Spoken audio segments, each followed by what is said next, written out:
Hi hello నమస్తే welcome back to iDream media.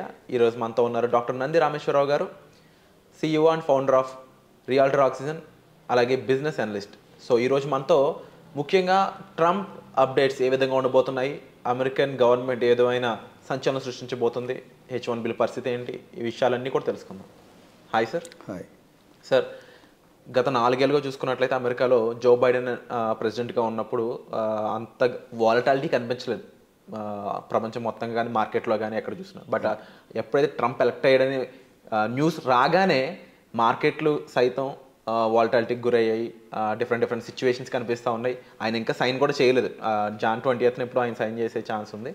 But ఆయన గెలిచాడని తెలిసినప్పుడే చాలా సంచలనం అయితే క్రియేట్ అవ్వడం జరిగింది. ఇక రైట్ నో ఇప్పుడు మార్కెట్ పరిస్థితి ఏ విధంగా ఉండబోతుంది, ఐటీలో చాలామందికి గుబులు పట్టుకుంది, వాళ్ళ పరిస్థితి ఏంటనేది. ఆన్ సైట్ వెళ్ళాలనుకుంటున్న వాళ్ళు ఆలోచిస్తూ ఉన్నారు. ఈవెన్ అమెరికన్ యూనివర్సిటీలు కూడా వీళ్ళని త్వరగా మీరు వెనక్కి వచ్చేసేయండి అని చెప్పి స్టూడెంట్స్కి నోటీసులు పంపడం జరిగింది.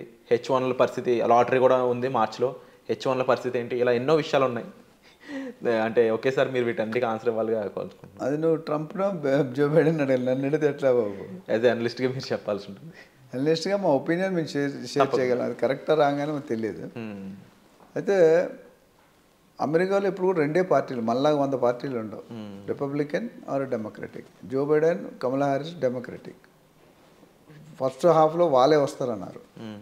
తర్వాత రికార్డు ఎలన్ మస్క్ గారు ఎంటర్ అయిన తర్వాత ట్రెండ్ మార్చాడు.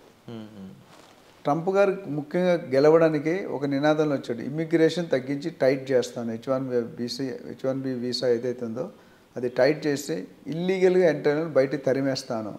ఆయన ఓట్లో ఫస్ట్ మనకు సూపర్ 6 కమిట్మెంట్ ఇచ్చారు, గ్యారంటీలు. రేవంత్ రెడ్డి గారు 6 గ్యారంటీలు. అట్లా అందులో ఫస్ట్ గ్యారంటీ, నేను ట్రంప్ ప్రెసిడెంట్ అవగానే నేను సైన్ చేస్తాను అన్నమాట. అది క్యాచ్ పాయింట్. బయట వాళ్ళని ఆపేస్తాననే అర్థం. ఇంకా అంటే బయట వాళ్ళని ఆపేస్తానంటే ఆయన ఇల్లీగల్గా వచ్చే వాళ్ళని ఆపుతాను. ఓకే, స్కిల్స్ ఉన్న ఆపుడు. చాలామంది ఫేక్ ఉన్నారు, వాస్తవం అది. మనకంటే ఎక్కువ మెక్సికన్, ఎక్కువ మంది మెక్సికన్లో ఉన్నారు, చైనాలో ఉన్నారు. మనం నెక్స్ట్ వస్తాం. సో ఆయనకి ఏమంటాడంటే, మన కడుపు నిండుకుంటే వేరే వాడు కడుపు మనం ఎందుకు ఆలోచించాలంటాడు. దేశ ప్రేమ తప్పేం లేదు కదా. అయితే ట్రంప్ ఒక రికార్డు ఎరగొట్టాడు. అంతకుముందు ఏ ప్రెసిడెంట్లు కూడా 2 సార్లు వచ్చిన కంటిన్యూగా వచ్చారు. కానీ ఈయన మధ్యలో ఓడిపోయి మళ్ళీ వచ్చాడు. వుండెడ్ టైగర్ తెలుసా? వుండెడ్ టైగర్ అంటే దెబ్బతిన్న పులి. ఎలా ఉంటుంది? పంజాబ్. సో అట్లా కొన్ని కంట్రీలు ఆయన మైండ్లో ఉన్నాయి. Especially India is one of the biggest. Every fourth engineer from America is from India. Every fourth engineer from India is to south India. Every fourth engineer from south India is from Andhra Pradesh and Telangana. ఇది ఒక caption, ఒక పెద్ద company వాడుతుంది. వాస్తవం అది. ఒక 4 doctor ఉంటే ఒక డాక్టర్ మనోడే ఉంటాడు. అమెరికా వాళ్ళు ఉండాలి కదా, మన 25% 30% మనమే. సింపుల్గా ఓపెన్గా చెప్పాలంటే 1/4 తెలుగు వాళ్ళు ఉన్నారు మినిమం. సో రెస్టారెంట్లు కానీ హాస్పిటల్ కానీ చేసే మనమే, మన వాళ్ళే బాగా బిజినెస్ సంపాదిస్తున్నారు. IQ లెవెల్స్ మనకు బాగుంటాయి. ప్లస్ తక్కువ లేబర్ కాస్ట్కి వెళ్ళిపోతాం మనం. మెయిన్ ఇది. అక్కడ గంటకి $40-50 ఛార్జ్ చేస్తారు అమెరికన్స్. మనం గంటకు $10 $15 వెళ్ళిపోతాం. ఓకే, ఎందుకంటే మనకి అది ఎక్కువ. $15 అంటే 15 అంటే $80 అంతే. 1200 15 ఓకే ఎంతేనా? నేను ఒక $1 $40-50 అంటే ఒక $1 కంటే $40 ఒక గంట ఛార్జ్ చేస్తారు. గంటకి $40 అమెరికన్స్ ఛార్జ్ చేస్తారు. మన వాళ్ళు గంటకి $10-15. $10 అంటే 800, $15 అంటే 1200. సో గంటకు 1200 వస్తే వదులుకుంటాం మనం. మన ఇండియాలో ఎప్పుడు రావాలి? గంటకు 12 అంటే 8 గంటలు ఎంత అయింది? 10,000 పైన అయిపోయింది. అంటే మినిమం ఎంత శాలరీ వచ్చేస్తుంది. సో దానికి వదిలిగా వాళ్ళు ఏం చేస్తారంటే బ్యాక్ ఎండ్ సర్వీస్ అన్ని ఇండియా వాళ్ళకి ఇచ్చేస్తారు. అంటే మీరు ఇప్పుడు చెప్పిన ఈ క్యాలిక్యులేషన్లో చూసుకున్నట్లయితే గవర్నమెంట్ అయితే వద్దనుకుంటుందేమో, కానీ కంపెనీలు మాత్రం తక్కువ పనిచేసే వాళ్ళు కావాలనుకుంటుంది కదా. కావాలనుకుంటే గవర్నమెంట్ కూడా కావాలనుకుంటుంది. కానీ డామినేషన్ అయిపోయింది. ఇప్పుడు ఈయన మెంటాలిటీ అంటే అమెరికా బాగుపడాలి, అమెరికా డబ్బులన్నీ బయటకు వెళ్ళిపోతున్నాయి. ట్రంప్ ఏమంటే మనం అమెరికా వెళ్ళి చదవాలంటే 50-60 లక్షలు ఖర్చు పెట్టాలి. మంచి యూనివర్సిటీలు వెళ్ళాలండి. 3000 యూనివర్సిటీలు ఉన్నాయి అమెరికాలో. అందులో 100-150 యూనివర్సిటీ టాప్ రేటెడ్ జాబ్స్ వస్తాయి. మిగతాన్ని డమ్మీ నామకే వస్తాయి. సో ఈ మన వాళ్ళు 50 లక్షలు డబ్బులు ఖర్చు పెట్టి బయటకు వెళ్ళిపోవాలంటున్నాడు ట్రంప్. మనం ఏమంటే 50 లక్షలు ఖర్చు పెట్టి 5 కోట్లు సంపాదించి వస్తారని మన వాళ్ళు అంటారు. వస్తే రావచ్చు, లేకపోతే రాకపోవచ్చు. సో అది డిఫరెంట్. అదొకటి. తర్వాత ఈ H1B వీసాలో సెలక్షన్కి ఎలా ఉంటుంది, లాటరీ సిస్టమ్ ఉంటుంది. ఎవ్రీ 4 పీపుల్కి ఒకటిని సెలెక్ట్ చేస్తారు. ఆడికి నాలెడ్జ్ ఉందా, నాలెడ్జ్ లేదా, లాటరీ వేస్తాడు. అందులో యావరేజ్ ఉంటాడు, బిలో యావరేజ్ ఉంటాడు, అబవ్ యావరేజ్ ఉంటాడు, ఎక్సలెంట్ ఉంటాడు. ఇప్పుడు ఎక్సలెంట్ కాకుండా యావరేజ్కి రావచ్చుగా, ఛాన్స్ ఉన్నాయి. అలాగే ఒక 2 సార్లు నువ్వు లాటరీలో విన్ అవ్వలేదంటే మూడోసారి నీకు వాల్యూ ఇవ్వడు. అంటే వాల్యూ అంటే ఎలిజిబుల్లే, కన్సిడరేషన్లో కిందకి వెళ్ళిపోతావు. ఇప్పుడు కంపార్ట్మెంట్ మనం ఇప్పుడు ఒక ఫస్ట్ సెమిస్టర్ కాబట్టి సెకండ్ థర్డ్ ఉంటుంది, వాల్యూ ఉంటుందా? ఉండదు కదా. కరస్పాండెన్స్ చేస్తే వాల్యూ ఉంటుందా? ఉండదు, 1-2 యూనివర్సిటీలు తప్ప. అక్కడ కూడా ఇది ఒక డీక్వాలిఫైయింగ్ ఫ్యాక్టర్. 2-3 సార్లు అంటే ఏదో నీ లక్ బాగోలేదా, నీ స్కిల్ లేదా, ఏది ఎవడో ఒకటి తీసుకోవాలి కదా. అప్పుడు మన వాళ్ళు అడ్డదారులు ఎతికి ఏదో శాలరీ వేయించుకొని అక్కడ ఉండేటట్టు ట్రై చేయాలి. శాలరీ లేకుండా నువ్వు అక్కడ ఉండకూడదు, వర్క్ లేకుండా, వర్క్ వీసా లేకుండా ఉండకూడదు. ఇప్పుడు అలాగే ఎంతోమంది మొన్న ఒక లిస్ట్ చేశారంట, ట్రంప్ ప్రెసిడెంట్ ఇప్పుడు అవుతాడు కాబట్టి 18,000 ఇండియా వాళ్ళు ఉన్నారంట ఇమీడియట్ పంపించడానికి. చైనా వాళ్ళు 38,000 ఉన్నారు, మెక్సికన్ అవన్నీ ఎక్కువ ఉన్నాయి. సో ఓవరాల్గా 2,45,000 మంది ఎంతమందో అవుట్ అవుతున్నారు ఆయన రాగానే. లక్కీ ఇండియా ఎక్కువ పర్సెంట్. ఇండియాలో అయినా కొంచెం చదువు ఉన్నారు, కొంతమంది అడ్డదారిలో వెళ్ళిపోతున్నారు. సో H1B వీసా రావడం వల్ల ఆయన ఏమంటాడంటే పాత వాళ్ళకి ఏం ప్రాబ్లం లేదు, స్కిల్ ఉన్న వాళ్ళు డెఫినెట్గా ఎక్కడైనా బతికేస్తారు. సో వాళ్ళు రీవెరిఫై చేస్తారు. ఇప్పుడు ఎన్నో వేల మంది, లక్షల మంది ఇల్లీగల్గా ఉంటున్నారు అమెరికాలో, different California, Texas, Dallas, north Carolina అన్నీ. సో ఇండియాని తీసేసేయాలి, ఇండియాని అన్యాయం చేయాలి అనేది ఆయన ధ్యేయం కాదు, ఇల్లీగల్ ఉన్న వాళ్ళే. అయితే మన వాళ్ళు ఎందుకు భయపడుతున్నారంటే, ఇప్పుడు మీరు మెక్సికన్, ఆయన చైనీస్, ఆ పక్కనే ఇండియన్ కూడా ఉన్నాడు. మిమ్మల్ని అడిగినప్పుడు మీరు చైనీస్ ఇల్లీగల్ అని తెలిసిపోదు, ఆయన ఇండియన్ అని తెలియదు కదా, ఆయన కూడా ఎవడైనా అడుగుతాడు, ఆయన లేకపోతే దొరికిపోతాడు. సో మీకు అర్థమైంది లాజిక్. మనల్ని ఏం ఫోకస్ చేయట్లేదు, ఆయన ఫోకస్ అంటే ఇల్లీగల్ ఎంట్రీ విల్ బి, అది ఎవరైనా ఉండొచ్చు.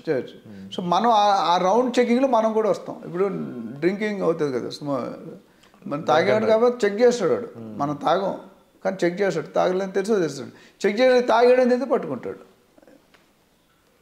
సో అది టైట్ అవుతుంది. యుఎస్ ఎకానమీ పెంచాలి. ఎలన్ మస్క్ వల్ల గెలిచాడు ట్రంప్, ఇందాక చెప్పా కదా. ట్విట్టర్లో మ్యాక్సిమం ఇంకా ఆయన పర్సనల్ ప్రతి నిమిషానికి ఆయనకి 1,000 కోట్లు వస్తాయి, ప్రతి నిమిషానికి ఆయనకి ఇన్కమ్.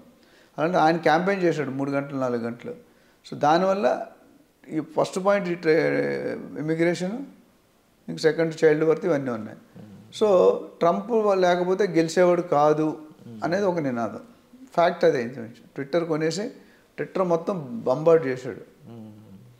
ఇప్పుడు ఏమైంది, ఆయనకి బదులుగా గవర్నమెంట్లో డోజ్ అని ఉంది, డిపార్ట్మెంట్ ఆఫ్ గవర్నమెంట్ ఎఫిషియన్సీ అని, దాంట్లో అడ్వైజర్ పోస్ట్ ఇచ్చాడు ఆయన. అంటే గవర్నమెంట్ పనితీరును పరిశీలించమన్నాడు, అబ్జర్వర్. ఆయనతో పాటు వివేక రామస్వామి ఇండియన్, ఆయన కూడా 2 అడ్వైజర్లు ట్రంప్కి. అంటే వీళ్ళు గవర్నమెంట్ ఇప్పుడు అందుకే మన పేపర్లు వేసారు, గవర్నమెంట్ నడిపేది ట్రంపా ఎలన్ మస్క్ అని అడిగారు. ఎందుకంటే ఎలన్ మస్క్ చెప్పింది వినాల్సిందే, ఆప్షన్ లేదు. ఎందుకంటే ఆయన లేకపోతే ఇప్పుడు అమ్మా నాన్న లేకపోతే పిల్లలు రారు కదా. అట్లా ఈ ఎలన్ మస్క్ లేకపోతే ట్రంప్ రాకపోవచ్చేమో. అంటే కంప్లీట్ స్ట్రాటజీస్ అన్నీ మస్క్వే అంటారు. అంతే, డెఫినెట్గా. సో ఇప్పుడు ఏమైంది, మస్క్కి ట్రంప్కి ఫైట్ నడుస్తుంది. ఎందుకంటే ఆయన ఏమన్నాడు, H1B వీసా ఇల్లీగల్ అని బయటకు పంపించన్నారు.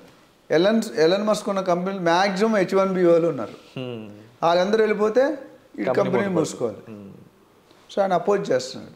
అది ఇంకా బయటికి రాలేదు, నడుస్తుంది. ఇంటర్నల్ ఎవరు గెలవచ్చు అంటారు అది మనం చెప్పడం కష్టం. ఏదో మొత్తం కాంప్రమైజ్కి వస్తారు, 50-50 బ్రిటానియాలా ఉంటుంది. ట్రంప్ ఎలన్ మస్క్ వదులుకోడు. ఎలన్ మస్క్ ఏమీ లేకుండానే వండర్స్ క్రియేట్ చేస్తాడు, ఏమీ లేకుండానే. ఇప్పుడు గవర్నమెంట్ ఆయన చేతిలో ఉందంటే ఊపుతాడు, మొత్తం వరల్డ్ షేక్ చేస్తాడు.